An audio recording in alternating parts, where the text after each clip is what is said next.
Everyone seems to want to use a Prusik knot when they're setting up a tarp, but I reckon there's a better type of friction knot, and in this video I'm going to show you why it's better and how it works. Stick around.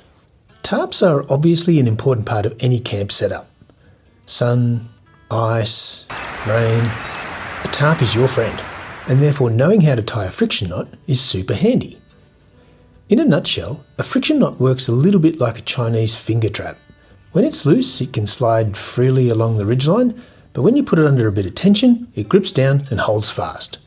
Very cool and very useful. And this is the go-to friction knot, it seems, the Prusik knot. And here's how you tie one. You first need to make a loop in a bit of cordage. I just tie an overhand knot.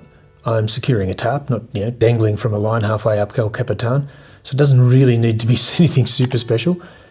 Then once you have the loop, you just lay it over the ridgeline and simply loop one end through the other 3 times.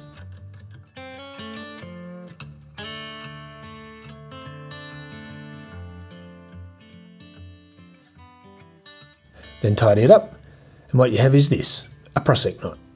The part that extends out that you attach to your tarp hangs straight down. But here is the friction knot that I use. I'm not even sure what it's called or where I learned it. I did a bit of research and I think it might be called a Klemheist knot, but I might be wrong about that too. That even looks a little bit different. Either way, I'm not really into knots that much. I figure I just need to know how to tie them, not what they're called. And anyway, the principle is the same, just the layout is different. And here's what it looks like. You start by laying the loop over the ridgeline, but instead of tucking it through itself, you just wrap it around the cord away from the end that you're going to tie the tarp to. Then once you've made 3 loops, you take the end and you feed it back through the other end.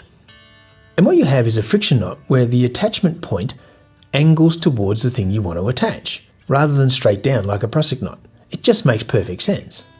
It still slides along the ridgeline perfectly fine when you need to move it, but it locks down tight when you want to secure your tarp.